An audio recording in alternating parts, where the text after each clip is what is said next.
Siya na nga ba ang pinakamagandang babae sa balat ng lupa? Ah? Ito po si Alwin Ignacio, the diva that you love.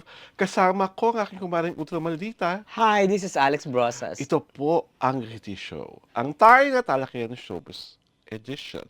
Kahit pa nga, ang mga basher niya, sinasabing imperfect physically. Si Catherine Bernardo, ayoko nang sabihin na siya ay S-A-K-A-N-G. Aray Ang ko. mga lalaki sa kasulukuyan, kinukuyog siya. Meron pa nga daw, di umano. Di umano na lang, di ba? Kasi walang mga pagpapakita na kahit na anong patotoo. Puro mga bulong-bulong, puro Yeah. bulong-bulong brigade na di umano, nagsuntukan. Montik magsuntukan ang kanyang ex, si Daniel Padilla, at ang kanyang ka-close at ka-holding hands nung after party ng Yeah. ABS-CBN Ball, si Kyle Echari. So, Mare, bago pa rin natin pag-usapan kung talagang karapat-dapat ang kuyugin ng mga ombre, si Catherine Bernardo, nakakatuwa rin na itong sing girl, iba rin? Kung silang gumawa ng sariling publicity. Ah, okay. Diba? In-announce niya na meron, when she was in grade 2, her very first crush was a guy Named na mistizo named Kenneth Hizon. And parang after the elementary... Kenneth lang. Kenneth. Kenneth lang, tapos Oo, yes. na ano na Oo, lang si yung... Kenneth, Oo. na Kenneth, na after elementary ata, hindi na nakita. Grade 2 kasi yun. Grade 2 yun, elementary. Oo. So after that, parang she never got the chance to see him again. Tapos, ang gagaling ng mga investigative reporter. Teka, let's make it clear kasi may banter doon sa Pinoy Got Talent na Doon nagsimula yun eh. The hosts, tapos yung mga judges, si FMG, si Eugene Domingo, si Donnie Pangilinan, tapos siya. Tapos ang host si Melay Cantiveros, at saka si Robbie Domingo. Ang sabi ni FMG, ni Eugene, at ni Melay, yung mga crush nila, mga kapitbahay nila. Ngayon, si Si Danny. ang inamin niyang crush niya ay naku, I forgot, Natalie Portman. Okay. Oo, tapos si Robbie Catherine. Domingo, Okay. siya ina magdayaw. Okay. And came Catherine Stern. Sinabi niya, Yun ang context pala ng kwentong Oo, yun ang yan. context noon. Sinabi niya na nasa YouTube yun na I have a crush, pero grade 2 pa yun, pero parang, siyempre, di ko aminin, chuchu. Para is mistiso. Sabi niya, finally sinabi niya, ang name niya ay Kenneth. Kenneth, yun. And ang ginawa ng mga fans, Ang- hinanap lahat ng Kenneth. Oo. Sa kabanatuan eh. Oo. Umira lang kanila pagiging researchers Oo. at investigative reporters, nahanap pa nila yung parang... Yung picture, yung grade 2 picture. Yung grade 2 picture Grade ni school Catherine, picture. tapos yung Andun picture yung ni Kenneth. Kenneth sa ilalim. Oo. Tapos eventually, na-research nila na si Kenneth pala po ngayon ay isa Doktor. ng doktor. Doctor of what? Hindi natin alam. Isa ng doktor at isa pang bonggang-bonggang katotohanan doon ay single pa rin po ito. At talagang cute nga talaga yun. Gwapo naman talaga. Oo. Diba? So, alam nyo na. Ang sabi nga ng mga fan ni Catherine Bernardo, ang true love raw talaga ay nasa classmate. Aray ka, Diyos ko! Yun Ako na ba naman, yan? I'm sure si Dr. Kenneth, baka biglang nabaliw na bakit ang daming yun ng friends request sa Oo, kanya. from obscurity, biglang, di ba? Diba? Sumikat siya, nag-trending.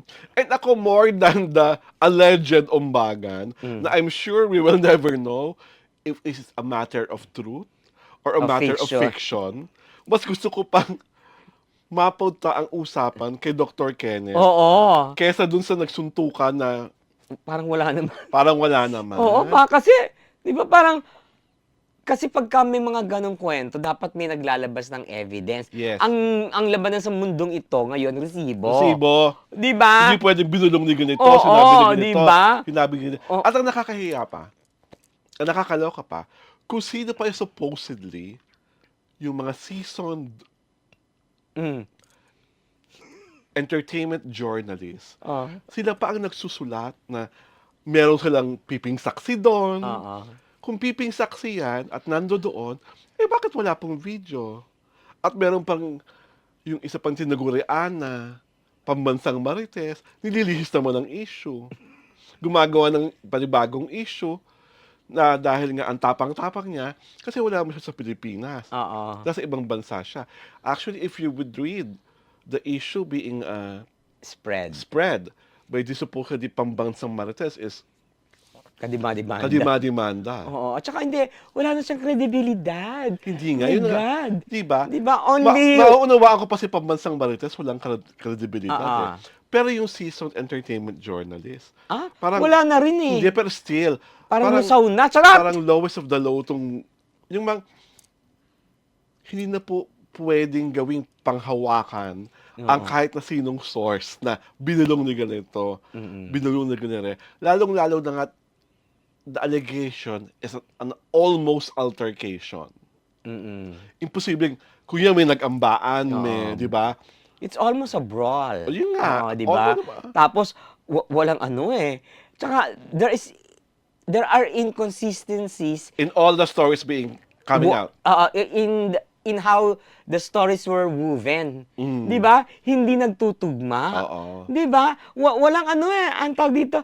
Walang coherence. Oo, walang sense of cohesiveness, walang sense of logic, Oo. 'di ba?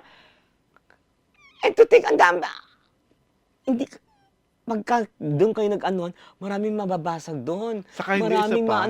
may camera doon. Oo. Di ba? Napaka-social pa ng hotel na yun. Oo, brand new yung hotel na yun eh. Brand new. So, Kaka-open lang yata imposible walang CCTV.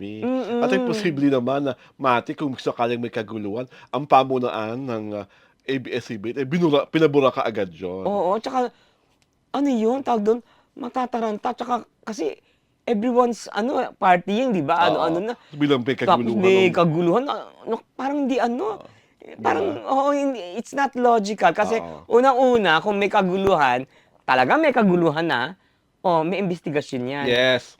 Di ba? Oo. From the hotel premises, tapos may pulisan yan, di ba? Oo. Wala namang ganung elemento. Well, Di ba? ang pinakalohoy ka lang talagang dahilan is talagang sobrang alindog Ah! ni Catherine Bernardo sa kasulukuyan. Kaya, nagkakagulo ang mga ombre. Oo, ayaw Diba? ni Alcala ng ganyan. Charot! Yes, ay ni Ni Mayor Mark Alcala. Mayor Alcala, ayan, may karbal ka na kaagad. Mayor ka, doktor naman siya. Oo, di ba? Oh, Parang no?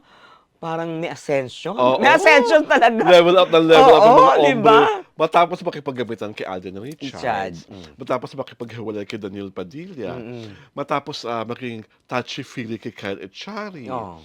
Biglang ito ngayon, merong May doktor. mayor na Jowa Hadilim na pinapalabas pa nga, lagi raw din nadalaw sa Lucena. Ay! Nino? Ay! Alam mo Aray na! ko.